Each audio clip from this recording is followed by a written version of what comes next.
G'day everybody, how you going? It is so fantastic to see you. Today's video is the abridged version of the launch news of the Z6 II and the Z7 II. Yes, I had a live stream all set to go, and then the news dropped in the USA 8 hours earlier than it dropped in the UK, which was my plan. So we had a crisis emergency live stream, little rocky. Jump the first 7 minutes, go from there. I want to thank the hundreds of people that were with me. It was absolutely fantastic, and it was so fantastic you were there because it was 8 hours early. Great work, bravo, well done. Next time, I promise, I will come on at the correct time when I said I would. Let's talk about the important things, the Z6 II and the Z7 II. Let's do it.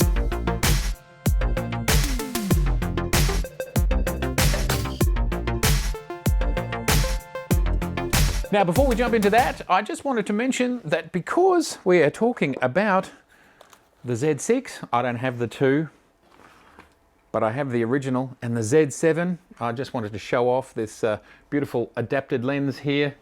Again, I can't stop. I just love this the ridiculousness of how awesome having this massive lens on here is. This is, for those who haven't seen me talking about it yet, this is a Mamiya RB67 lens, over 25 years old, adapted for my Z7. Can't wait to make a video about that. Let me know if you'd be interested in that. It's just a bit of fun, but it's quite interesting.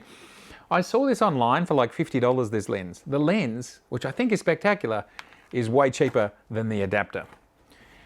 And here is the Z6. This is the camera we shot the live stream with, the Z6 with the classic. I'm calling it classic now. I think it's reached that status already, the classic 50mm 1.8. Bang for buck as lenses go, legendary. So my point is, we are shooting today's episode on the Sony a7R III. Now don't worry anybody, I'm not changing anything from anything. I'm still exactly the same person I was yesterday. For those who are perhaps new to the channel, I'm a professional photographer. My name is Matt Irwin. Hello, how are you? I've been a photographer professional for 30 years. That is, making my living from it. And in that time, I've used half the camera brands known to man. Well, that's not correct. None of those Russian ones, the Zenits and stuff. But of the major brands, I've used half of them. And so something like maybe 8 different brands. And right now in 2020, I use largely Nikon, a little bit of Sony for this purpose right here, you're seeing right here. Hasselblad, I've got a proper full-size medium format Hasselblad, and they're the 3 main cameras that I use for content creation and stills in 2020. So I'm a bit of everything, but I've used Nikon for almost 25 years, so clearly that is where my focus lies. Let's talk about this amazing Nikon announcement. Now, right off the bat, a lot of people didn't get little bits and pieces that they wanted out of this announcement. And that is always going to be the case. There is no one camera that is going to satiate everybody. That's just the way it is. So, for example, I know there's some people out there, I'm sorry Mark, who wanted the video to be recorded onto the 2 cards. Well, they didn't do that. And perhaps that's something that they're saving for a more expensive camera. I don't know. There are things like that. There are things like 10-bit internal video. Hasn't happened yet. Again, I suspect they're saving it for a more expensive camera. Because let's think about it. The Z6 II is $1,999 US, and it's going to be cheaper by the holiday season. It's not an expensive camera for already everything that you get in it.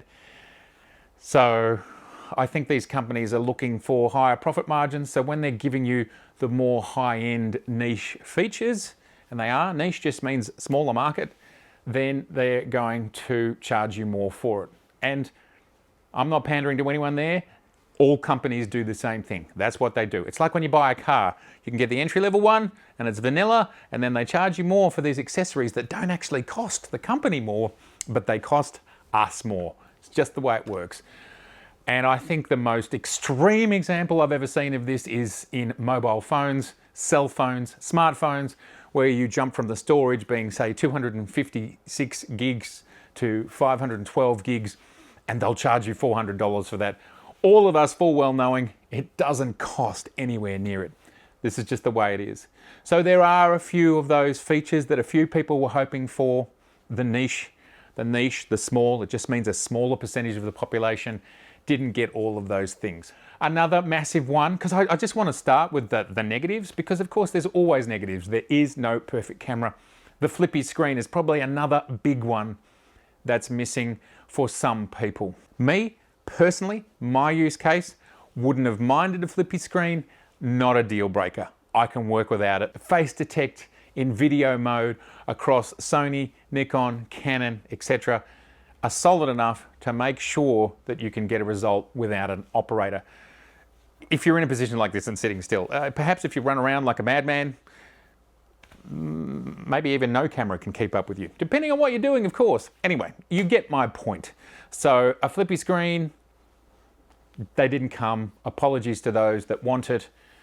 Again, you know, I mean, at the end of the day, if it's critical to your use case, then you need to move on. Like you can't be in this space anymore. Nikon have provided one camera in the Z series that has a flippy screen. They've given a workaround with the fact that you can mount the camera on a bracket and you can see that screen. I own the Z50, I've used it, it works, but you know what? I don't end up using the flippy screen anyway. I don't need to. I'm confident of my framing. I'm confident that I know where the frame is, and I'm confident that I'm going to be in focus. And that is 99% of my usages of a screen is, am I in focus? Yes.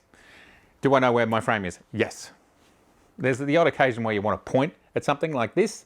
And even that, if you're spatially aware, you can pull that stuff off without a screen. But anyway, that's too much of a deep dive. So there's some of the obvious negatives. Let's talk about the very obvious positives. One of the most exciting positives and one of the largest complaints from those who like to complain is focus. Now, Nikon have brought a new focus system to bear where you can select part of the screen where you want eye and face detect to work. So you just literally are geo-fencing a part of your frame and saying this is where there's eyes. So if there's faces here and here, they won't be face detected, which is weird. I just made a video about this, and now this is addressing that Nikon style. So that is fantastic that you can choose a part of the screen and that's where you want the face to be in focus. The next part is definitely just general overall improvements in face and eye acquisition. Eye acquisition was not available in video mode in prior, and it now is. So I suppose that means there's a higher degree of accuracy. Personally, in my last 2 years of using the Z6 and the Z7, I hadn't noticed it being particularly out of focus when it's just using my face in this sort of situation. But it all helps, it's all good, and we are expecting AF improvements. In Ricky Talk's video, he shows himself jumping around and doing a lot of moving, and to me it was looking as sticky as you would want it to be. It was looking great. I mean,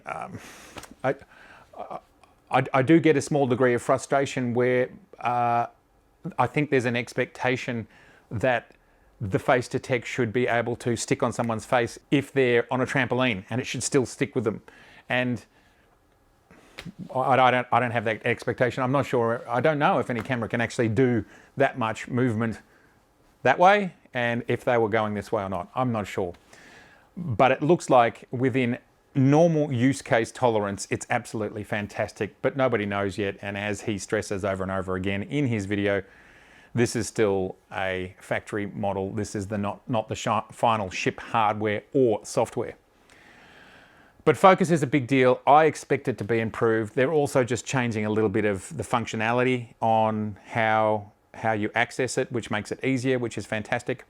And Kai, in his latest video, also states that Nikon told him that there's no 3D tracking, but the equivalent is as good as the focus in the D850. Now that's what Kai is telling us that Nikon told him. If the focus is that good as the D850, I think Nikon users globally will say, fantastic. That is a great point we've reached, because I can tell you the focus in the D850 is fabulous. 2 card slots. There was a lot of speculation on what those 2 card slots were going to be. At the end of the day, they're the most natural choice. It's the same as the D850. One XQD/CF Express slot and one ST high-speed slot. Easy for everyone. Covers so many permutations of the types of cards that people own. Basically, almost everybody owns some SD. And for those of us who've been using Nikons for a long time, like I have, I've been using the CF Express Type B slot, which has started as an XQD since 2012 in my Nikon D4. So I love it. I got the best of both worlds, and it's a natural progression from my D850 workflow, which I still own 2 D850s. That's the workflow. Fantastic. 2 slots, vertical grip. Oh, how about a vertical grip? So they've now got a vertical grip, and the vertical grip in the Z6 II and the Z7 II is pinned and does have controls for shutter, aperture, shutter speed, and I think they had an AF button on there as well. I haven't scrutinized it, but it's there and it's pinned. It also allows for 2 batteries.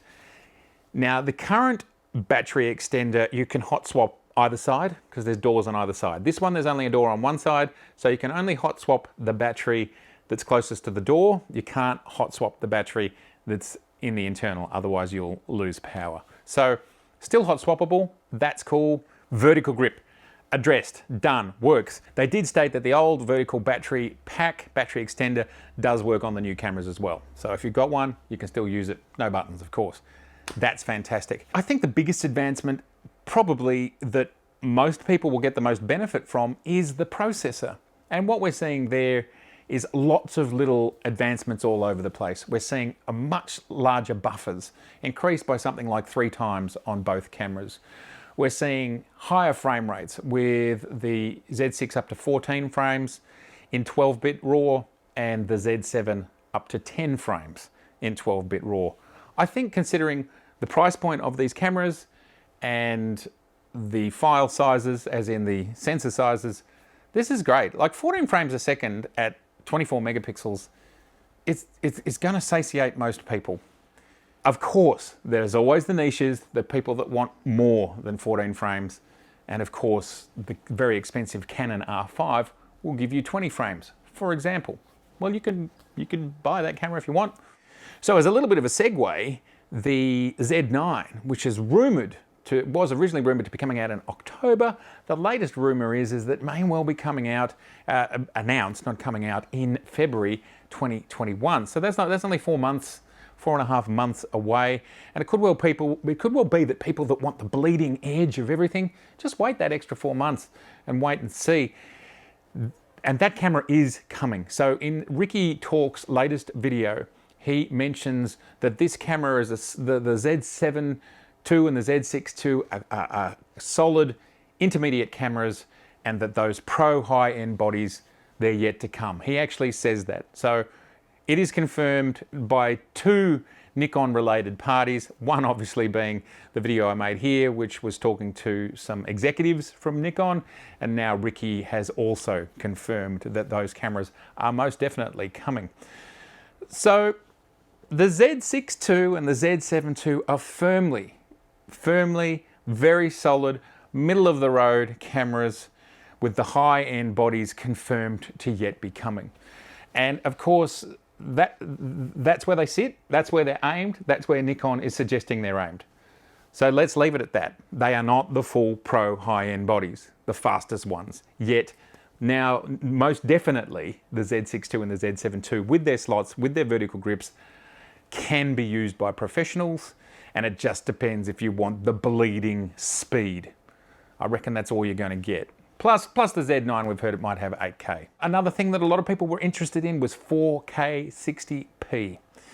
Now, something that got us a bit confused in the rumors, and we thought there was kind of 2 versions in the cameras. Well, there's not 2 versions. There's 2 cameras that do it slightly differently.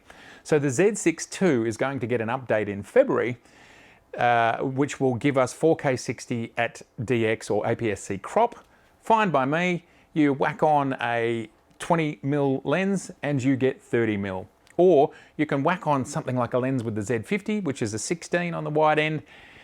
It's a DX lens, but we're working in DX, so you're going to get 24mm. Fantastic. And that's more than enough, because you don't, I mean, I'd be surprised if people vlog in 4K 60. So you're not holding it out in front of you. So mega wide. Anyway, you can do mega wide if you want. You get yourself some mega wide lenses. That's how it works. The 4K 60p in the Z6 II will be higher quality because of how it's reading the sensor. And as I said, that's coming in February. The Z7 II will on launch have the 4K 60 with a slight crop. It's a 0.08 crop, so negligible to be honest.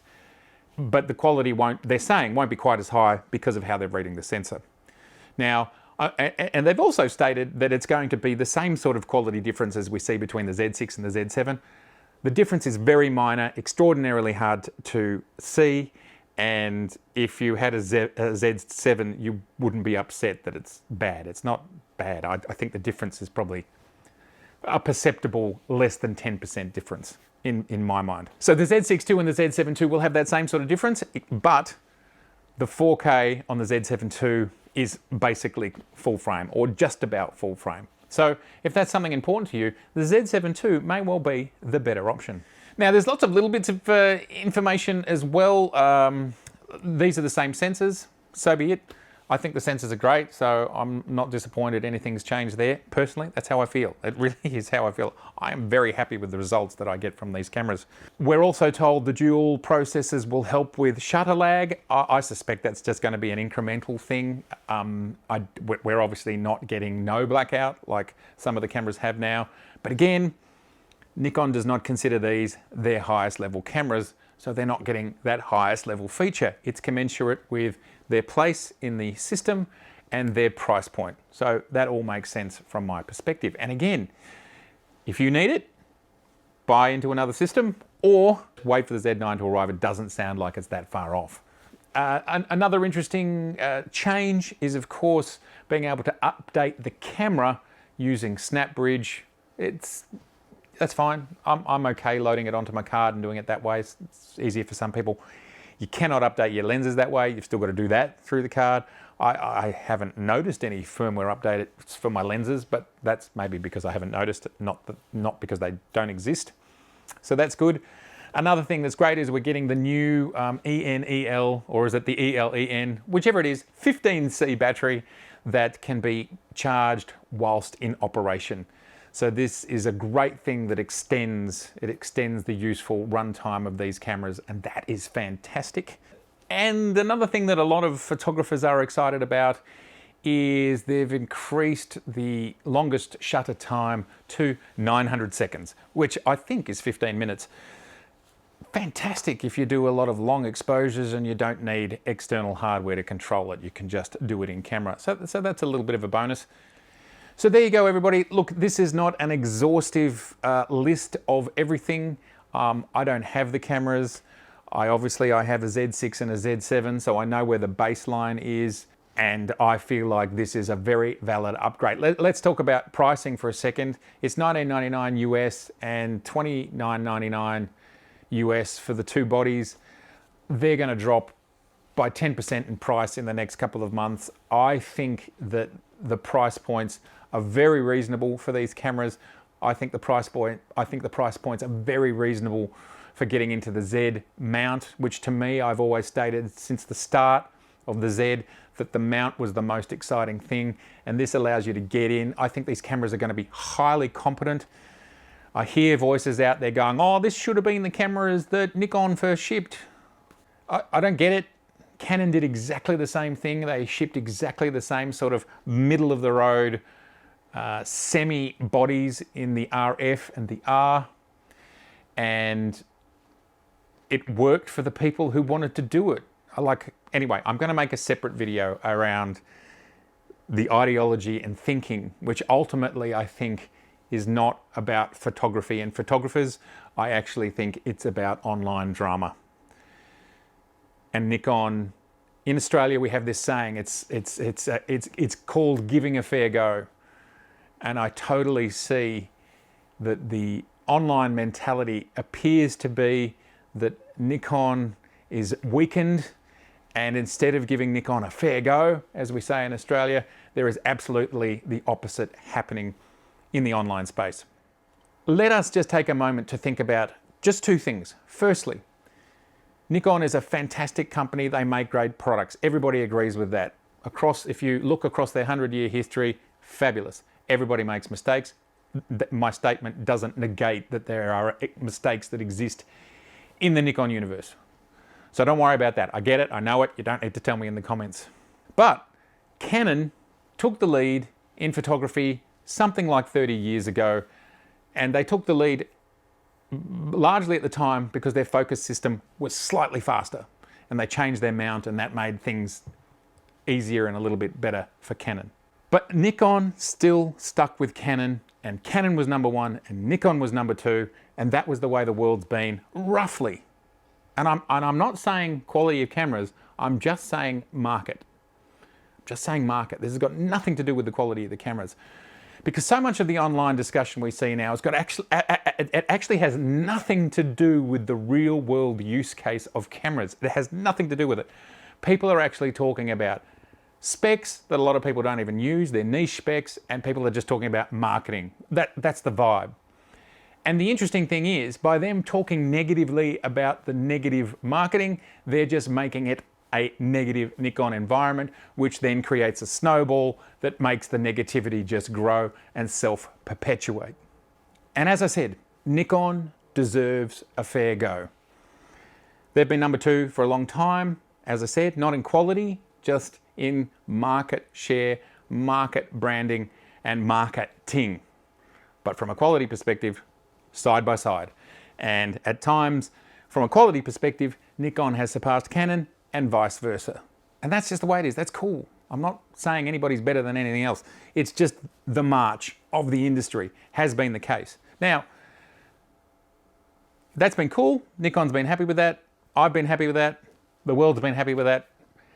And now we get a third player. And the third player comes in and they're looking for number one spot. That's totally fine. They're very, very welcome to go and get number one spot. That's fine by me. This is the second point.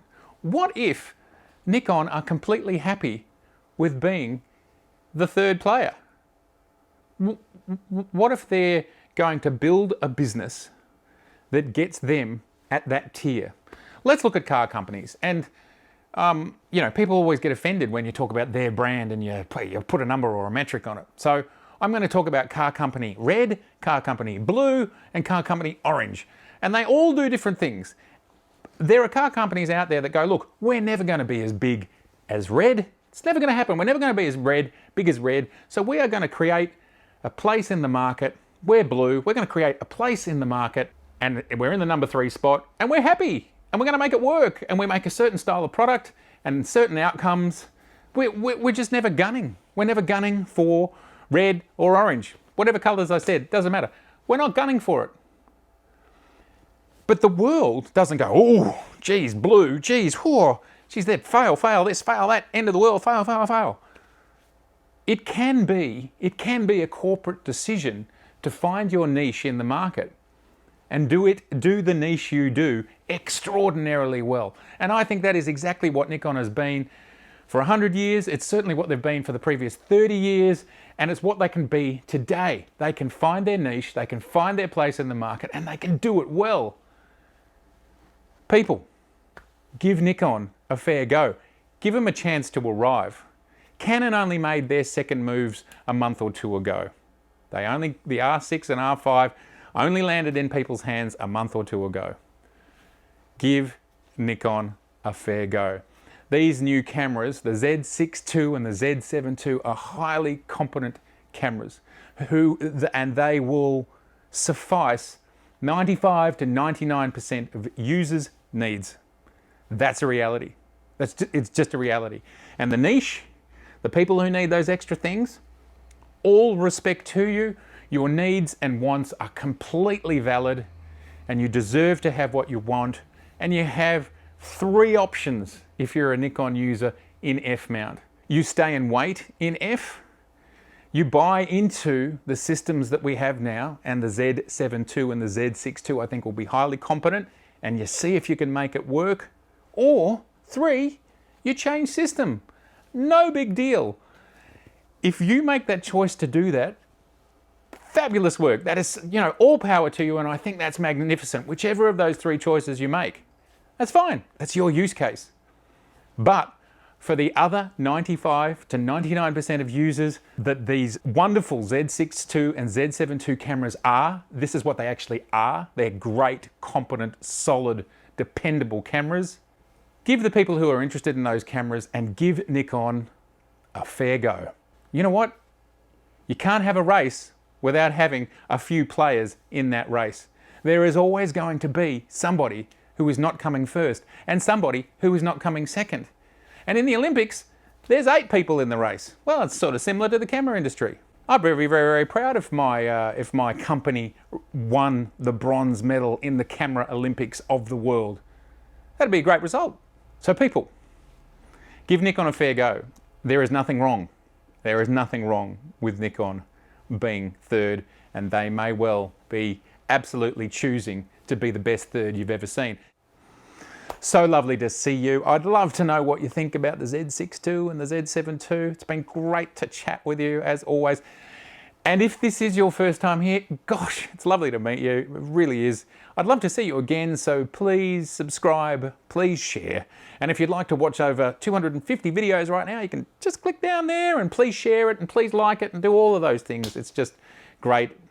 And we all can have as much help as we can, and we all should be given the benefit of the doubt, and we all should be given a fair go, shouldn't we?